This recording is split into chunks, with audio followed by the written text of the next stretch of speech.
everyone. I'm Alex Baptista, and this is Costelinha no Sobrecapa, our podcast of every Monday. You can hear it on streaming in Castbox, Deezer, Spotify, and iTunes, or here on YouTube with video on Sobrecapa. I also ask you all to check out our website, ultimatodobacon.com. We have more from entertainment to comic books and everything from pop culture to culture and geek culture. So today we are talking about Thundercats and the 10th anniversary of the 2011 version. And before I introduce our very special guest, I will, as always, ask for my partner in crime, Lucas Souza, to do the honors. So, Lucas, how are you, man? Welcome. Hi, Alex. It's really good to be here with you once again. And now we are talking about Thundercats. I'm a really huge fan, and we had a really nice version in 2011, and it's 10 years. I think it's a deal. So we are here today with Dan. Thank you, Dan, for your time, and let's talk more about this Thundercats animation. Thank you. Hey, what's up, Alex? What's up, Lucas? Good to be with you guys. Love Thundercats. It's a pleasure to be here. Thanks for inviting me. Thank you, man, for being here with us. You've been very gracious accepting my invitation from the start. And for everyone at home who doesn't know Dan Norton, he was art director of the 2011 version of Thundercats. So we're here with a very special person who was in all the things Thundercats 2011. So I want to start this conversation asking, how was that gig, man? How did you get? Because you have a background on comic Yeah. books and a lot of stuff involving art and design and stuff. I have here Star Wars because this is the one you were involved with, comic book wise, and then to shift to animation. Tell me about the how you got that gig and the first steps of that. It's kind of a crazy long story. I'll try to pick up to the part where I transitioned into animation. I was lucky enough to meet with a couple of people. Out of a love of comics and animation. I want to say in uh, early 2000, I met Joaquim de Santos, um, who has gone on to oversee Voltron and Legend of Korra and a lot of other great animation. Um, so, having come from comic books, I mean, he collected some of my comics back in the day, so we had met and we talked a lot about GI Joe and Thundercats and all the '80s stuff that really was cool to us as kids. And so kind of coming up on that, I tried for years when I was working at Wildstorm to try to get them to get the license before we had partnered with DC. And eventually, when they did, I threw a pitch at them. I had all these story ideas, and I was like, "Oh my god, this would be a dream come true." Because like Thundercats has had a special place to me since I was 12. I mean, crazy story there, but ultimately, we talked, we stayed in touch, and we eventually worked on GI Joe Resolute together, and we just kind of hit it off, and had a lot of fun working on that. And Sam Register, who was the producer on that, eventually got the call up to kind of be the president at Warner Brothers. And so when we had basically decided to join Warner Brothers, we did a bunch of DC showcase pieces and just kept working together. And eventually, we got the opportunity to pitch, Thundercats and kind of put some stuff out there. Um, it was like a strange time in the business, and um, there were some other opportunities for Joaquim, I think, to go do Cora, and this was one of those things I had worked on and spent some time with, and they asked me if I would want to stay and have a part in it, and so I decided, like I couldn't let it go. It was my childhood kind of dream to be a part of the show, so I was going to give it my best try. I hadn't, at that point, I'd never really done anything major, not on that level, with a TV series. And I was lucky enough meeting Ethan Spalding. We had coffee together at Starbucks, and he's just like, "Tell me why you're the guy," And I was like, "Let me tell you why I'm the guy." And I literally just talked about Thundercats for 3 hours about all these thoughts that I had and how to connect the dots and like designs and the aesthetics. And uh, he went back to Sam and he just goes, "You can't make this show without this guy. Like, I need him." So Sam had said, "Look, man, we don't really have art director roles here. Usually the director is the director. Um, but since you've done all this stuff at Warner Brothers, including like making a lot of SketchUp models, building props out of 3D, like, designing, doing kind of a little bit of everything." He was just like, "All right, I'll give you a shot. You know, let's see what happens." So me and Ethan, we just got along super well. And then Michael Jelinek and Casey, who was on the show. Um, I think between the four of us, we all just eventually got to be good friends and just had a great time making the show. So that's kind of how it all began.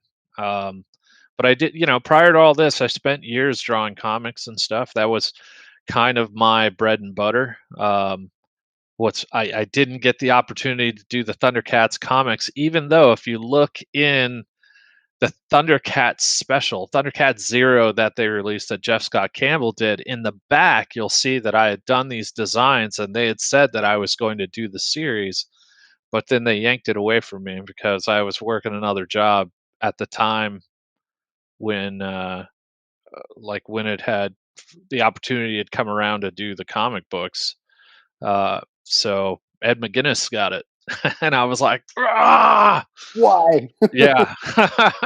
But, hey, it was a cool series. Him and Brett Booth, I think, worked on it. There was a couple other people, they try to bring kind of that dark adult depth to the stories. And I thought it was a decent try, for sure.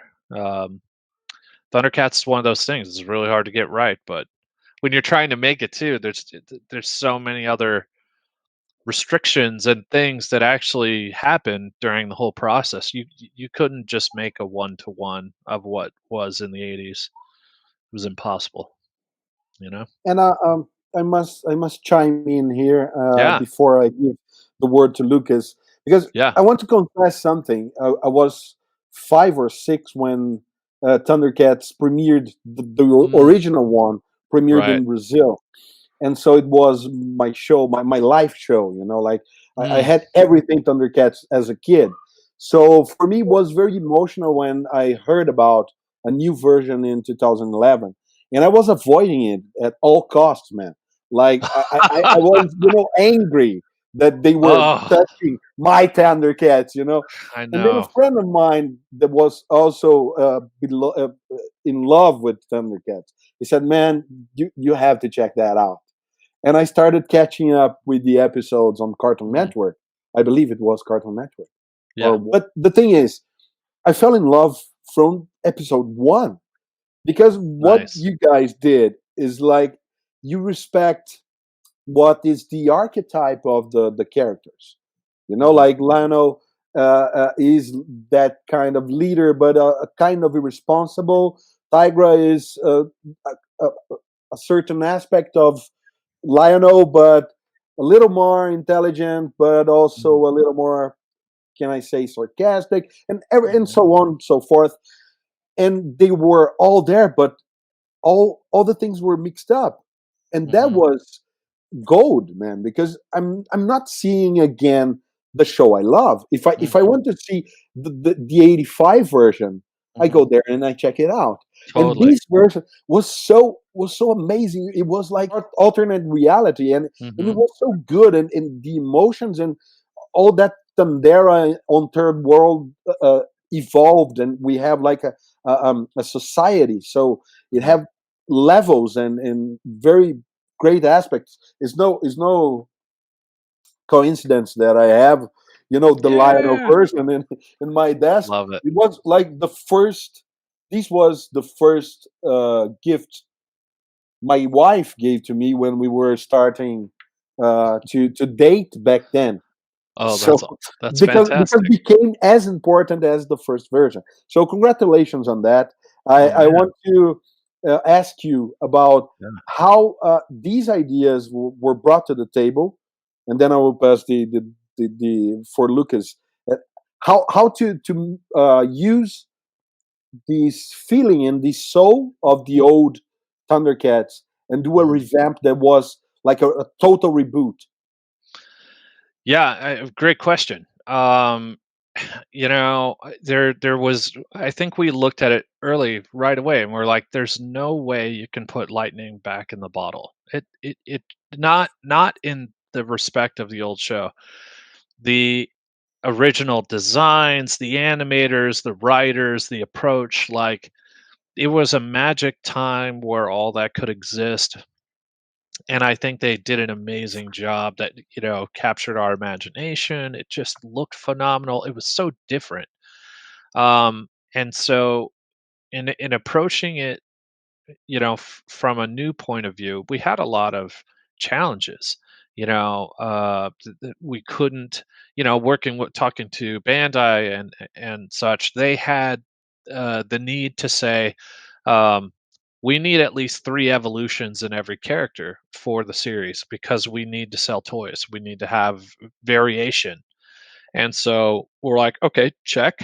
Um, then we had heard from some executives like, hey, that their color palette is too limited. And, you know, in order to grab people's attention on the shelf, you got to have variation. So no orange and blue. Everyone can't be orange and blue. And one guy said that they looked like they were wearing space leotards.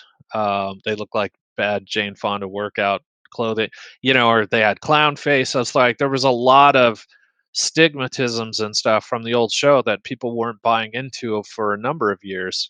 So we had a lot of challenges, and we also looked at animation studios who could even pull this off with the same level of attention to detail and depth and acting. And there were sacrifices, that we had to make in terms of like, do we go action or drama? Because we couldn't get certain animators; they were just so expensive. Um, and even as crazy as this sounds, during the time that we were making the show, that was when Fukushima happened, and the nuclear reactor. There was a meltdown, and the U.S. dollar plummeted. Because in Japan, because they had to um, put the yen out, to help people, so that they were printing money over there to help the people, and so the U.S. dollar plunged. So the value of the show for the budget that we had, went from like 325,000 to 550,000 per episode, which we were never given clearance to kind of make that move, for the cost of the show for episodes and stuff. So, I mean, there was literally a lot going on behind the scenes, but to kind of get to the point of like where like why we made certain choices and stuff for the show, we totally thought emotionally there's so much that we can bring, like if you really look at the old show, it gave you something to learn from. It gave you like a code, which I embraced as a kid, like truth, justice, honor, loyalty, the Code of Thundera. That was huge to me as a kid. So, I felt like it was super important that we honor that. And we had to earn everything. And to Michael Jelnick's credit, um, he was like, everything's got to be earned. That no one can just have things. It has to be explained. And we literally watched those old shows again in marathon settings to kind of really pluck and pull the best of 132 episodes and try to congeal what made it special into what we were going to be limited to 52 episodes. So how do you pack everything in the world into a much smaller, denser place? And with again all of those challenges that I was speaking about, how do we lay that show out and what does it mean? And working with even a Japanese studio like as talented as 4C is, most of the animators, they don't study uh, anatomy, not like US comic book artists do, where you see everyone ripped, in like a Batman or a Superman comic or something. Like they don't, most of their heroes in their animation are pretty thin, kind of skinny, pipe cleaner arms, very tubular. Um, so finding a lot of animators who would be able to even push that style would be a challenge. And when we think about the show complexity of just how it was drawn, we also had to contend with the fact that most animators were also drawing Pokemon and doing it for the same money as they would get for Thundercats. So how hard do you want to work? You want to work a 16-hour day, or you want to work an 8-hour day and go home to your family, and do that for years? So it was a huge commitment for the people that we worked with. So respect to 4C and all the people that decide to listen to my Braveheart speech and jump on that thing. Um, but yeah, I mean, we really tried to honor everything that we could from the old show. We paid really close attention to everything, every detail. We tried to see where we would push and pull and what would be uh conducive for the animation studio to be able to handle, what kind of how they could do the animation. So it was a struggle. I think I worked 18 to 20-hour days every day for 2.5 years. It was unreal. Um, but it was worth it, every bit of it. I hope that in a very long-winded way, I packed so much into that question. I hope I was able to give you some insight. Yes, for sure. And I want to add from the fans' point of view that it was really totally worth it. 2011 Thundercats has the DNA and the soul of the original one, and they are both the true Thundercats. It's amazing. It's amazing. Now I will pass the ball to Lucas. Thank you. First, I would like to say something. You said you were scared of watching the new series. Man, I'm terrified of watching the old ones. I had a big disappointment with like a Sensei, a He-Man, like things age and they don't really age well. It's not always aging well. So I'm terrified of that. But then I think a major point we Mm. need to talk about is the design.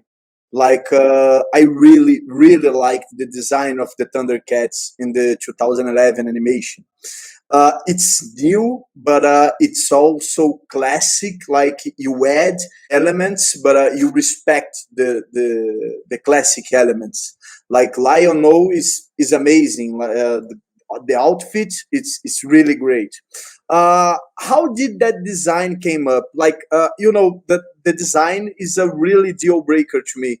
Like Mm. sometimes the story of the show is awesome, but the character designs is it's not good. So it really pulls me out of the story. So Mm. that's a problem. And in my opinion, you did a terrific job. Thank you, man. That's huge.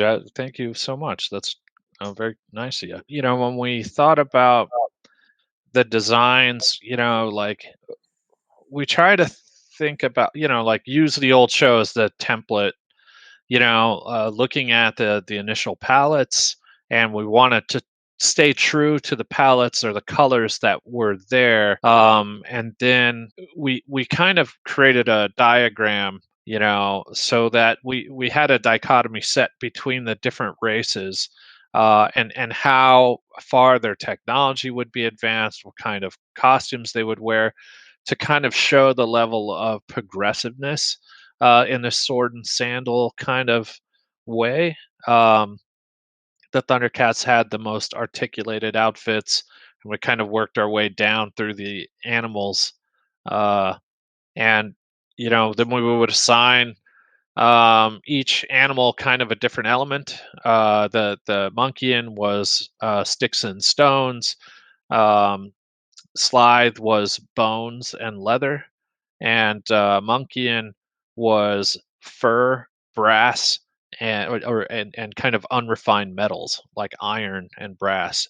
So and then of course the Thundercats had well stitched together clothing, and they were kind of the on the hierarchy, they were the most refined, and then of course all the different characters that kind of came in and out were variables of those things. um, but yeah, we really just try to pay attention to the color, and then we looked at the relationships of who was on screen with one another. um, and we try to keep a kind of balance between those characters, so it felt like they were complementing each other. um, what's interesting is with Tigra, um, uh, Takahiro Tanaka, who was the lead animator for Thundercats. We wanted to find a way, because we felt like it was a real partnership between us and Japan, and 4C. Uh, so we wanted to honor them with the chance to do a design of one of the characters. And I had initially done the whole cast. I think in the very first episode you see my design for Tigra, and then once he gets the lizard man armor, he kind of looks like a military kind of guy. He's got the green and black. And we figured that was okay. Like it bounced off Chitara. We kind of went with the peaches and a little bit of the orange, so there was kind of a balance. But that was kind of a unique thing, um, for Tigra. In terms of the look of the designs, uh, which I always felt was kind of a neat partnership. Um, yeah, and I think like I wanted to approach the characters as well, thinking about their upgrades. Because again, as I mentioned, Bandai wanted a couple of upgrades, at least three before the 52 episodes were up. So I had to think about, where's the base? How can I start them? And then where do I level them up? Um, with Panthro, it was going to be his arms, um, and like, so I wanted to keep that open. Um, and still respect the kind of the old school suspenders that he had with the spikes, but instead of doing suspenders, we kind of moved into a bit of a vest, um, just kind of create those nice breaks in the character. And I did feel like the old school Thundercats designs were a little more WWF, kind of big time wrestler, underwear, the old kind of cuts and stuff. So, True. looking at just what was a lot of the stuff that was cool, things that were more popular and in the now, things that a modern audience might kind of recognize and be like, oh, cool.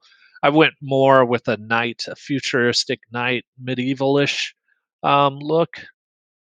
Um, that's kind of how we push some of the change, but again, we wanted to try to get some of the same lines into the characters from the originals, or carry over some of those original colors.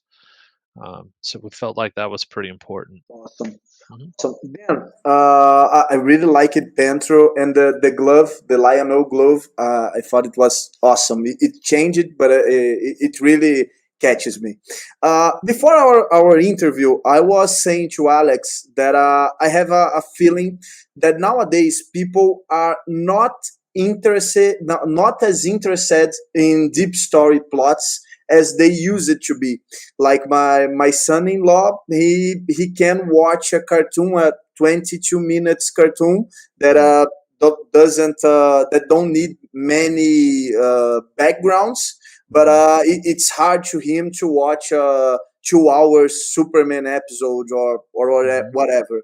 And then I was telling Alex that I have this feeling that old cartoons that have really long stories, that have really deep stories, that they nowadays they have a struggle to be a huge success. I want to hear, what do you think about it? It's just an impression that we have, or do you think that the audience changed that much? Oh, I think it's vastly different for us as it was for them, as it is for them now. Just to speak to the show, I think it's kind of strange because they they executives would tell us that they were wondering how to market to kids these days because of their attention span, because they didn't feel like they were really paying attention. We had a couple strikes against us. We were having episodic uh kind of adventures that were progressive.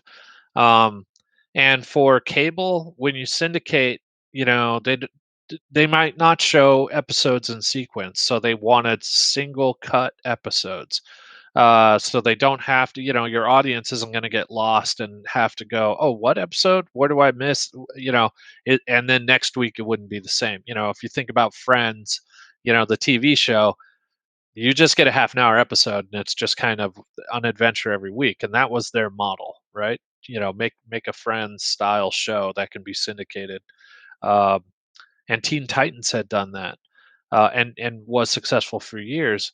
But I think when you really look at people and how we've evolved, information has gotten faster. From when I was a kid, when I watched Thundercats, we had 13 stations on television, and you built your anticipation for a show week to week because that was your one opportunity to see it, and it was your one opportunity to get involved and talk with your friends, and it was monumentous, like, well, I can't wait to see this. um and I think nowadays, you know now that kids have instant access to anything at any time, all the time, 24/7, uh they don't I don't know. I don't know that they appreciate it in the same capacity. They live in that TikTok kind of world where jokes are 10, 15 seconds. You're in, you're out. You can tune in, tune out. It's not asking for your attention. It's not asking for that. And I think people of our generation, I mean, speaking of Star Wars, right? The Mandalorian is crushing it. I've never wanted to see a show so much, and I wait week to week, like, oh my God, Game of Thrones did it. Like, we're seeing those kind of long form stories play out, but they've got to be high quality. They've got to like really earn the audience's attention. And most of those are very adult oriented. They're nothing is for kids that is operating at that level. Maybe The Mandalorian's a little different, but I would argue it's still a little more adult. Yeah. Yeah. For sure, yeah. You talked about Mandalorian, and Yeah. even so, is exactly what you said. We have like instant access on Disney Plus Mhm. to rewatch the final episode of Mhm. second Oh, season, and so see, good.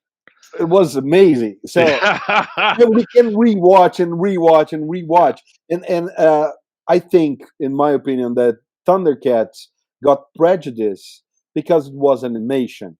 Mm, Do you agree in a certain extent? Because it is animation, I think today, 10 years later, people are now perceiving animation as something more high quality, as you put. yeah. And but back then, 10 years ago, it's a whole different world. And Yeah. I believe that people didn't catch that intrinsic quality that Thundercats had? I think we were a little bit ahead of it. I think we were a little bit ahead of the time. We were really pushing mature concepts, slavery, classism. Um, you know, uh, we were exploring very adult concepts. We never saw ourselves as a 6 to 11 market. And yet that's what they try to push on us, and I'm like, no. We're putting in a kind of thinking, with the maturity that should be for 14 and up, um, maybe 12 and up. I guess would be a better marker. Um, but I always thought it would be better to have a show that is going to age well, and you could go back and see that there's a seriousness to it, even though it's got a playful aesthetic in animation, because we had the allowances to do things. I think it was, there were a lot of other factors politically and all that stuff of why we didn't get replays and all that kind of stuff. Um, but we aired it at Friday night at 8:30. What 6 to 11-year-old is up at that time watching the show? No one. Um, so it kind of hit the right people at the right time, but without replay, without all that kind of stuff. Um, I think that was a strike against us for why the show kind of you know uh, trailed off. Our numbers were great, but it just to the Warner Bros. Executives, it wasn't enough. You know, and I do think that we were kind of ahead of it. I think now in the age of Netflix, where you can kind of turn it on, watch whatever, and get immersed into something and marathon shows. I mean, it probably would have done a hell of a lot better. We probably could have finished it, and got all 52 done. If that was the case, I think we would have done great. But you know, that different time. Alex, I believe that the question I'm going to make is gonna you will like it, and I believe you will add some comments to it. The fourth episode of the first season, Mhm. it's for me one of the best episodes. Like, and that's true. I don't think a kid can really appreciate the play, like the catch we Mm. you did with the time, the flowers Mm. time, the flowers life, Mhm. and all that, and like I felt that Lion O and the Thundercats, they were a background story for something maybe bigger in that episode that you were creating. My question is, how did the plots came up? Because they were Mhm. really good plots. This fourth episode, it's really awesome. I don't believe I've ever seen something like that in an animation. Right. So deep in a few ways. And when I started watching, Alex said that to me. He said like, the fourth episode is gonna blow your mind off, and and he was right. So I want to hear more about that Yeah. idea concept you guys did. That one, I think by far was one of my favorites to make. Um, what's interesting, in the first 3 episodes, right? We had to like really think about how to kick off the show, and we were like, what is the show? There was some question amongst all of us because we were throwing all the stuff at the wall, but we were like, what is the kind of through line to this? What is it that is going to make the show really compelling? Um, and in the first episode, while we had to reestablish kind of what the beginning was based on the old show, with the ship crashing, and we had to retool that and sell that plot. It had a very familiar aesthetic to it because it had the kind of Trojan War, the Trojan horse aspect, how they got in, and we were like, well, that's a little borrowed. But then Casey, he wanted to do this kind of parody episode of like a Moby Dick, inspired theme for the third episode. We were kind of like, I don't know, is that the show that we're just parodying um, other kind of classic tales, and we were like, no, let's try to write something that's got some heart, that's got some real meat, some morality tale, some sort of depth to it.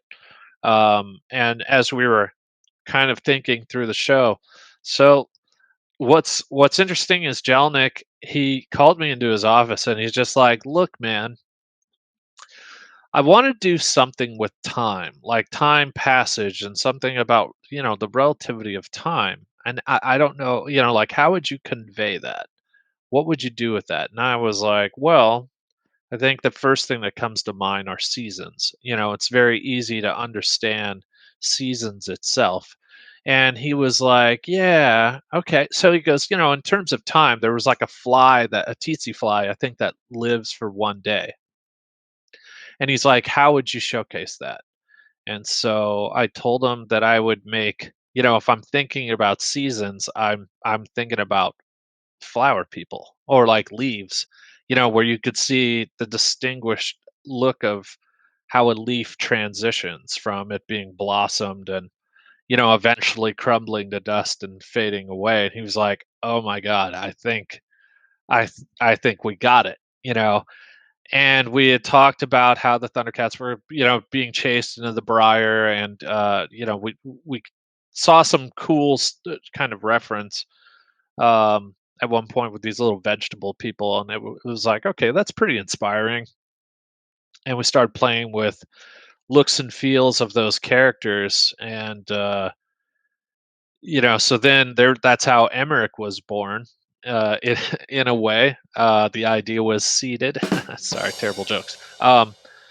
So we I'm laughing here, but I'm on mute, so yeah, great. so we kind of got into it a little bit, and to be honest, I had never worked with these guys before, with Michael or with Ethan, um, and we were all feeling each other out exactly who's contributing and what, because Joaquin had gone, and we had they had done a lot of pitching and kind of coming up with ideas, and here now I am, stepping in there and being like, I think we should do this, and coming up on whatever was off the top of my head. And Michael was pretty measured, and he didn't really know where I was coming from. And um, so at one point, this is the behind the scenes stuff. So at one point, he ended up coming up with the script plot where it had this centipede creature,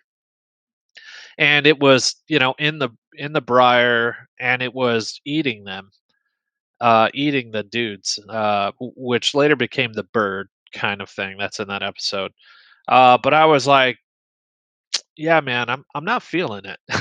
So I rewrote some stuff, and I kept putting this fire in the background, because I thought ultimately how to solve that, they would get out of the briar would become, the updraft, from the heat that would carry them out. And I'm like, we need a fire. It's going to be red. It's going to be, blazing. It'll really show us the danger of getting out of this thing. And they, before there was no fire or any of that stuff, and I would not let it go.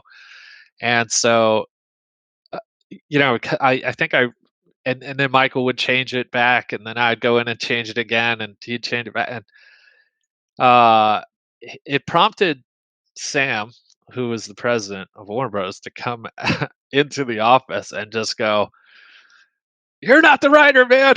Stop changing things. You need to get on board." Like, I was getting yelled at, but I had the smile on my face because I'm like, I can't talk back. I don't want to lose this opportunity. I wasn't trying to mess it up or anything, but I felt so strongly about how it needed to play out. I just couldn't see it going that way. So, at the threat of kind of being fired, getting kicked off, I just kind of stuck to my guns. And then, Michael, he called me into his office, and he's just like, "Hey, look, man, you can't really be good friends with someone until you get into an argument with them and kind of figure it out, and be cool with one another." And I'm like, "Hey, look, man, I'm not trying to be difficult, but I'm just trying to, you know, work this thing out. And so he's like, um, look, man, you get one of these, maybe two, because he's a seasoned guy who just made Teen Titans and he was crushing it. But in his generosity, he gave me this, you know, push to kind of make push the episode in that way and push the lizardmen in that way. And I am not taking credit for this episode by all means, but I did push pretty hard for that fire and to like get those lizard guys in there and kind of work that stuff out a bit and and kill that centipede monster. Uh, and with that, Michael and I got we got on like good friends after that, and I adore that guy. I feel like I learned so much from him through the process of that. But I'm glad we kind of bumped heads because ultimately, what it boiled down to is when we had to sell the show to the Warner Brothers executives, who was like Peter Roth and a bunch of other guys, in suits. When they saw that episode, the lights came up. Before we got a real green light for the rest of the show, we showed them 1 and 2 and 4, and we said, "Here's the show." You know, and when the lights come on, you could see the streaks of tears out of different everyone's faces. And Peter Roth, this is the guy who created like ER and Friends and all these great shows that your childhood is based on. um he's like, this is like the Lion King meets Star Wars. He goes, good job, kid. And I was like, what? Holy oops. I made adults cry. This is amazing. This was an amazing feeling. So we were just like, how do we get men to cry?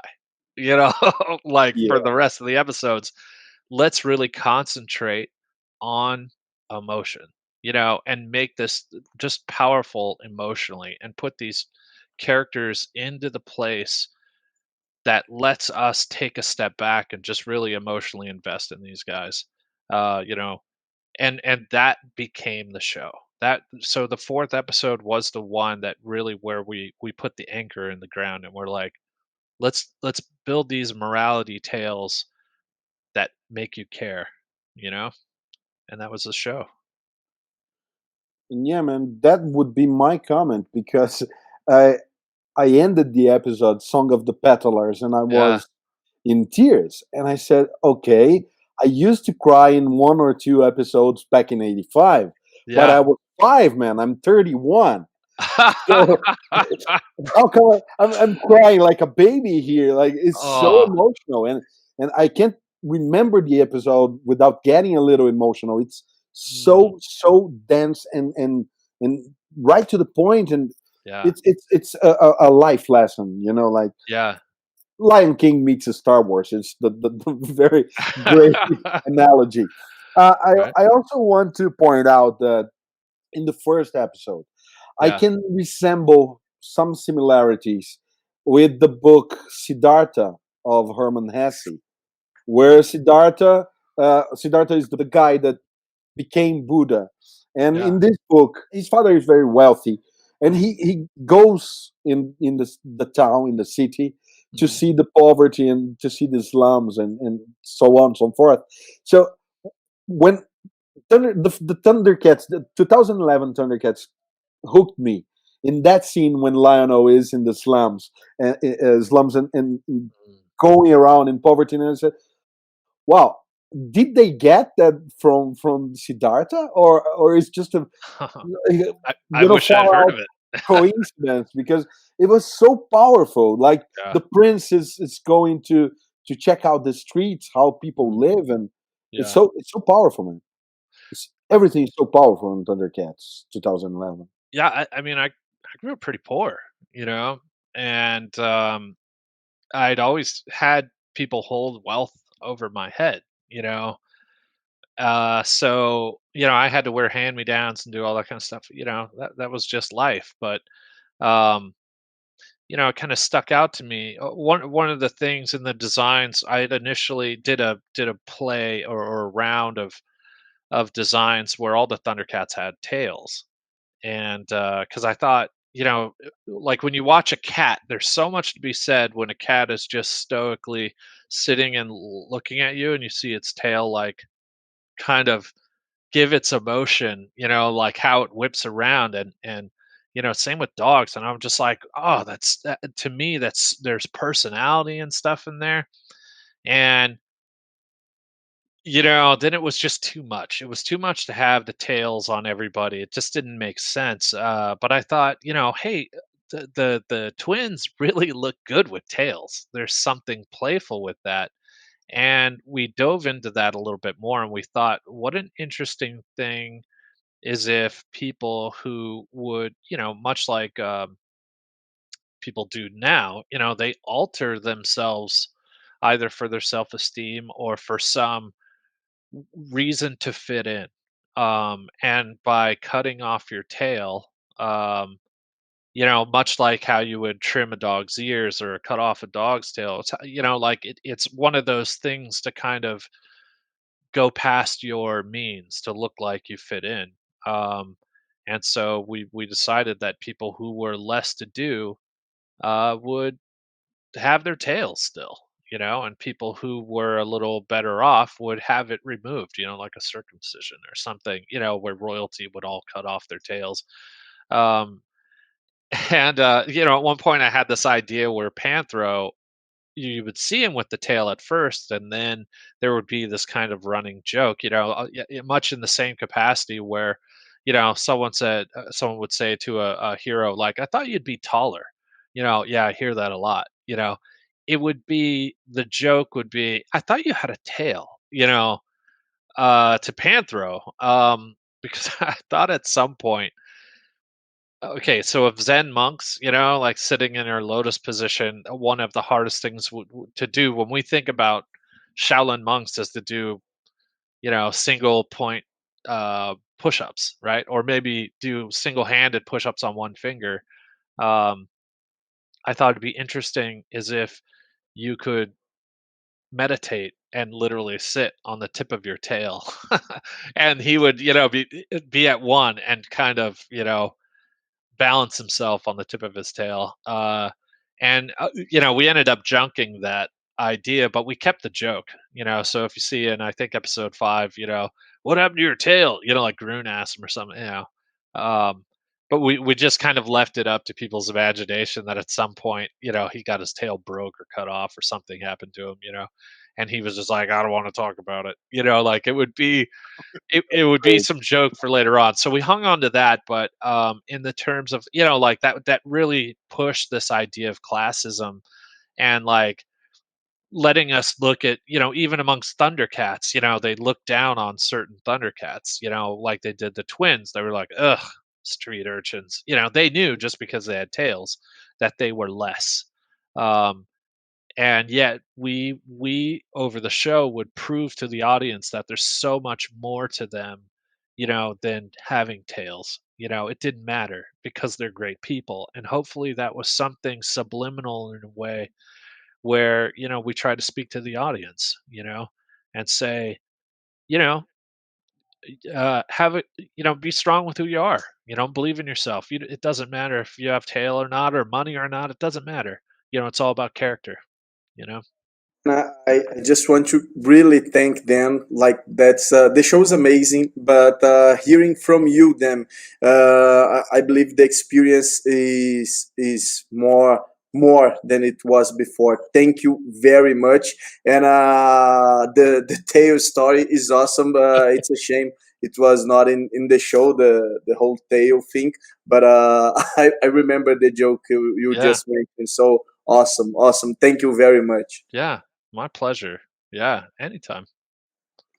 Then I would have a ton of other questions to you, but I don't want to take that much of your time because we have like 3 episodes written by JM the Mateys, right? And Mhm. I was curious to ask you, how did he get on the show?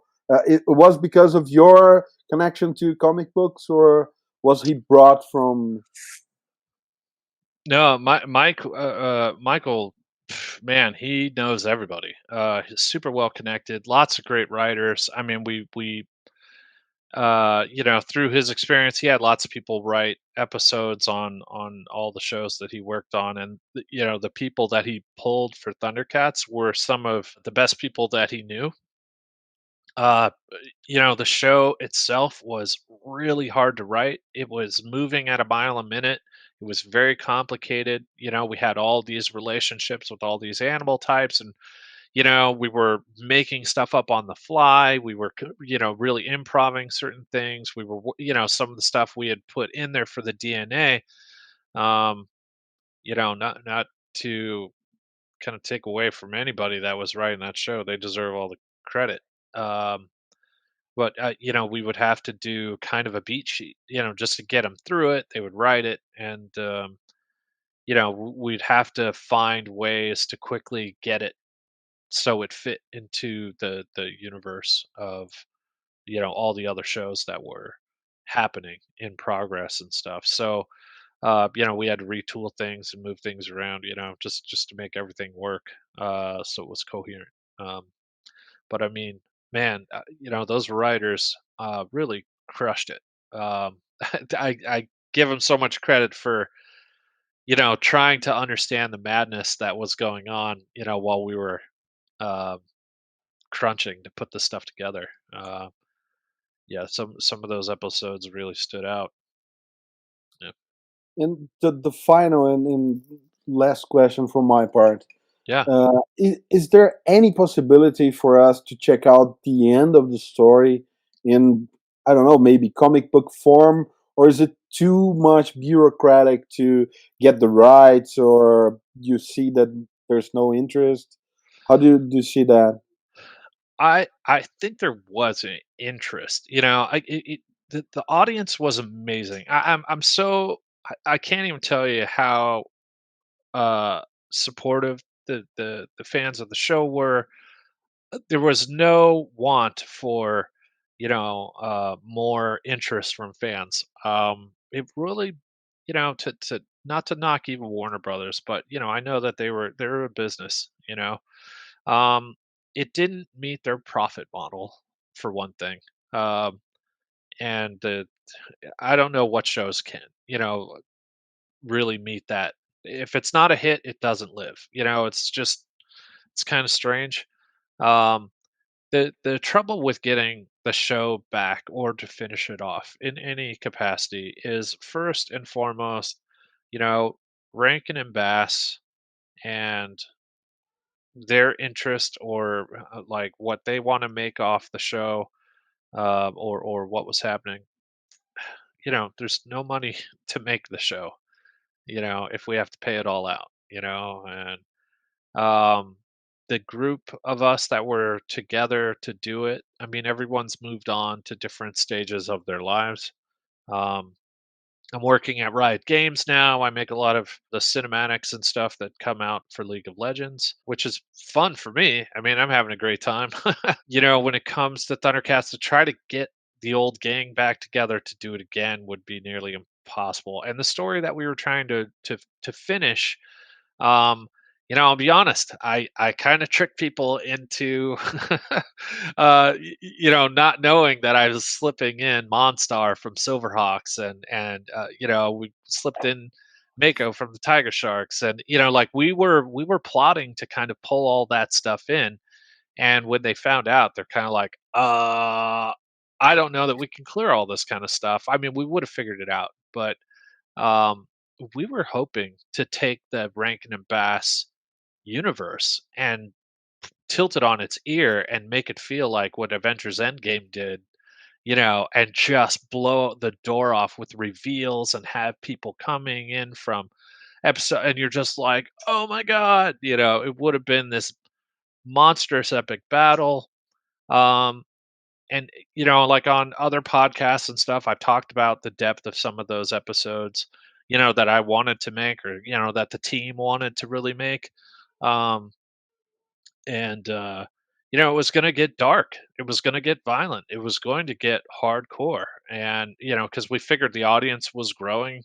We had a lot of our audience were like Thunder Dads, as we called them. And Yeah. yeah, and we were like, dude, they'll watch this. They would want to see how this goes.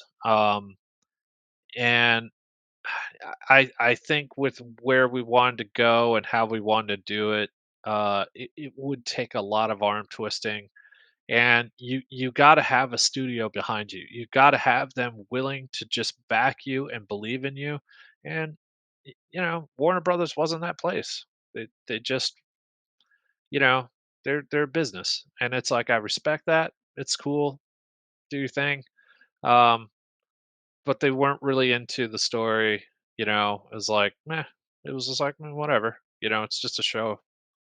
Um, and for me, I was like, this isn't just a show. This this is this is so much more to me. It's so much more to the people making this. We're doing something, and if you can't see it, you're missing the point. This is for all great shows that have to endure to fight something to get past that point where you're just going to have people go on the ride with you and hopefully afford you that opportunity. um yeah, it just wasn't there. So I say good luck. Even with the new Thundercats show that came in, the Thundercats Roar. um a lot of people were like, "Ah, man, the show's not for me, and why are they doing that to Thundercats and stuff?" But I'm like, "Hey, look, it's keeping it alive, and someone else saw something amazing out of this franchise and out of this amazing property, and wanted to do something with it in their way, the way that it inspired them, and that's how it inspired me. The original show, and the other guys to kind of like really take a pass at this and try to do something with it that keeps Thundercats happening, that keeps it relevant, that keeps it happening, where we can all enjoy it together and go, do you remember that? But nowadays people live in that world of uh this or that. It's either this or that. I like this, but I don't like that. I can't, and I believe, we should live in the world we have this and that and that. So we have all of it. It's not selective to one thing. You can have favorites, but this is about all of it. And hopefully if time comes along where someone else can pick up the mantle for Thundercats and do something amazing with it and blow our minds and do something really creative, we might fall in love with it in a unique way and go like, that's the best. That's the best there ever was. Um, so I don't know. I hope someone comes along, and as far as we got, I appreciate everything that we did with it. I'm glad I got more in return than I can ever explain in terms of understanding how to see, a show being made, to be behind the scenes, to have these incredible relationships with the artists and writers and people I've met along the way, like lifelong friends I've earned through this process. Um, it's given me so much back. I don't really mind that the show is that it ended then the way it did. I did for a long time, but you know, water under the bridge. I really hope that someone else comes along and starts anew and is given that trust and the respect and the love to like build into something incredible. And I'm waiting. I'm waiting for the Thundercats movie. I will be the first in line. If they ever made it, I'm so there. And I will be proud as ever, that I even got to be somewhat on this journey, of this incredible IP. That's perfect, man. What a Yeah. beautiful thought. We, with that up note, we want to celebrate the 10 years of 2011's Thundercats. Thank you for that entrepreneurship and that huge thing that was for us fans, because it was dense, it was well done, it was beautiful, and it paid an homage to the original series in its own way. So that's why we're here talking to you, to celebrate the 10 years of that show. So thank you once again for being here with us and taking your time. And thank you very much for being here, Dan. Thank you guys. It was great. Thank you for the opportunity to just talk about one of my favorite things ever, and to really get to know you guys and meet you a little bit and have that fun conversation. So, yeah, looking forward to the next one, guys. Let's do it. Yeah. Okay. So if you're here with us, we want to thank you also for being until this point with us. Don't forget to check out ultimatodobacon.com, our website, and check out the other videos here on the channel. Click on subscribe here on Sobre Capas logo. And until the next time, thank you.